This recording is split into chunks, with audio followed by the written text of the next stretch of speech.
صلوا عليه وسلموا تسليما اللهم صل وسلم وبارك عليه وعلى آله ويا أيها المشتاقون إلى رؤيا جماله صلوا عليه وسلموا تسليما. Satu meter. Menurut Ibnu Abdil Bar, pendapat Imam Syafi'i itu tidak masuk akal. Ya. Saya tidak tahu penjelasannya seperti apa, tetapi kalangan Syafi'iyah tetap berpandangan bahwa kullatain itu adalah yang seperti itu. Konsepnya kullatain, ya, konsepnya tentang kullatain. Dia mengatakan bahwa ini diambil dari hadis ini, tapi pemanfaatan penerapan dua kulah itu menjadi bermacam-macam ukurannya, gitu. Jadi Nabi mengatakan kullatain, dua kulah. Tapi kalau kembali kepada hadis yang tadi, itu dua kulahnya itu menjadi 3 kali 3 tadi. Namun Bapak Ibu sekalian, menurut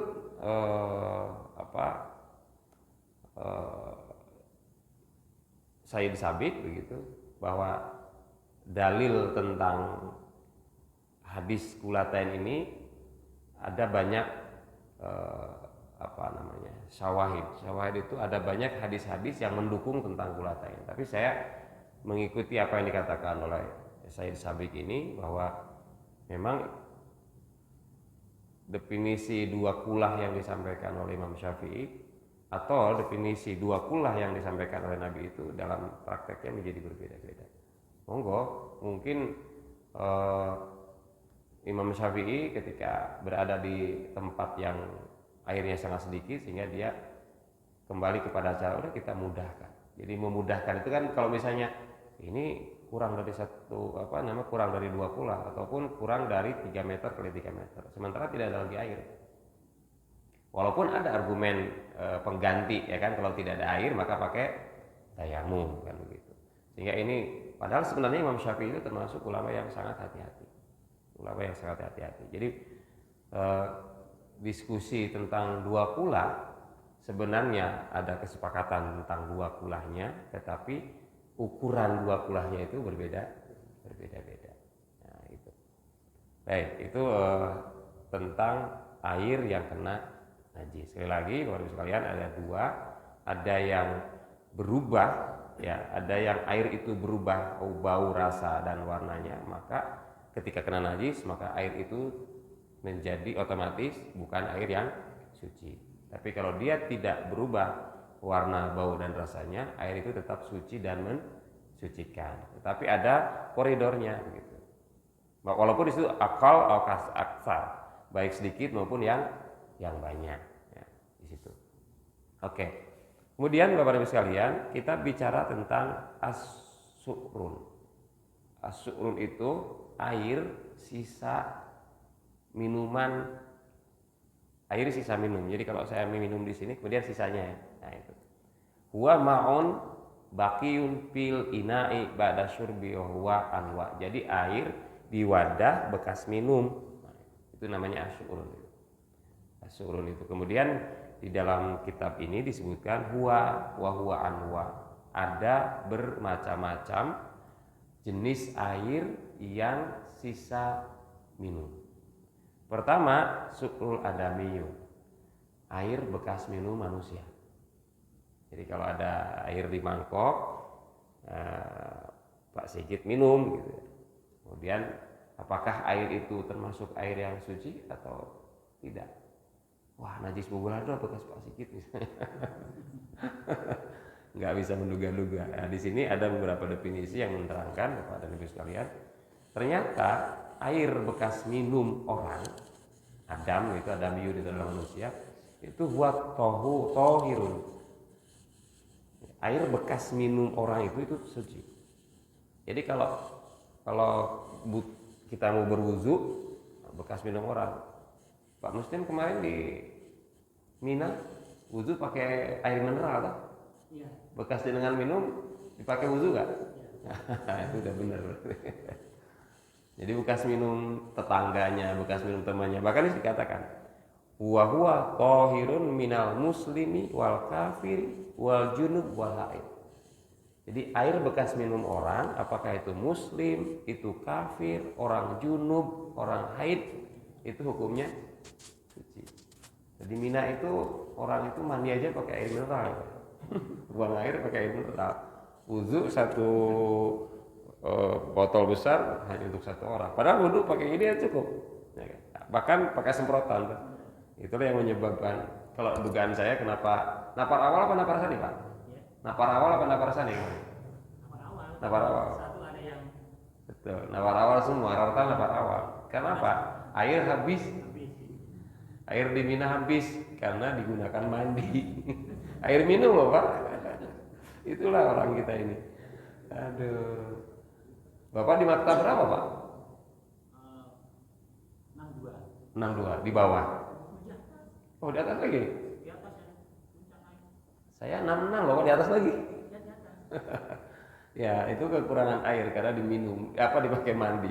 Dia bawa ke kamar mandi 3 botol, itu yang di maktab saya mandi.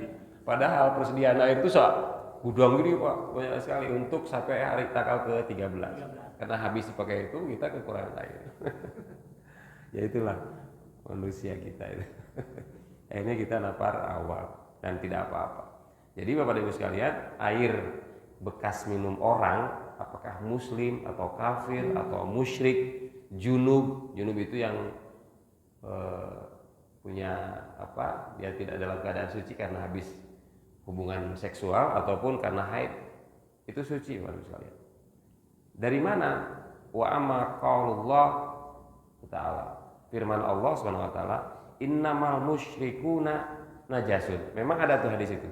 Innamal musyrikuna najasun. Orang-orang musyrik itu najis. Fal muradu bihi najasatuhum al ma'nawiyah. Jadi maksud najis di sini itu bukan najis fisiknya. Itu najis maknawi. Itu najis maknawi. Min jihati itiqadihimul batil. Jadi yang dimaksud najis itu adalah najis maknawi dari aspek keyakinan mereka, keimanan mereka yang rusak, yang batil. Adapun dan mereka wa'ada mutahrizuhum minal iqdar wan najasat. Mereka tidak punya kepedulian terhadap iqdar, terhadap kotoran dan najis. La anna a'yanahum wa abdanahum najasa. Tapi badannya, material mereka itu kan najis. Jadi yang najis itu maknawi. Komitmen mereka terhadap kebersihan itu memang tidak ada. Kemudian keyakinan mereka karena musyrik itu menjadi batal, menjadi rusak, menjadi tidak jelas. Tetapi badan orang itu tidak najis. Kalau kita lihat dari definisi yang dikemukakan oleh orang kafir juga itu tidak najis. Sehingga dari hadis ini, dari penjelasan ini, orang minum bekas orang kafir sekalipun tidak ada masalah. Waqad kanu yukhalituna al-muslimin, dan sesungguhnya mereka itu orang kafir, orang junub, orang haid, orang zinik dan lain sebagainya itu biasa bergaul dengan orang-orang mukmin. Ya kan? Kemudian di zaman Nabi SAW juga biasa tuh utusan-utusan yang kafir datang ke Nabi, ilmu dan bersentuhan dengan Nabi mereka. Jadi kalau misalnya dia najis bersentuhan dengan kita kan jadi najis. Dia sentuh ke air juga jadi najis. Tapi karena dia hilir mudik, salaman macam-macam tidak ada masalah, gitu kan. Wa yadkhuluna masjidahu, dan mereka masuk ke masjid Rasulullah. Sudah azan nih. Satu aja nih.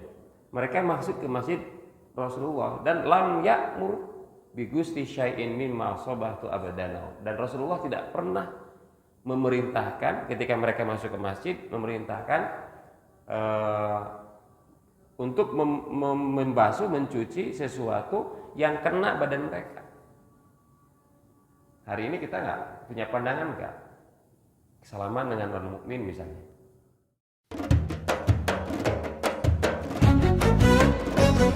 رضيت بالله ربا وبالإسلام دينا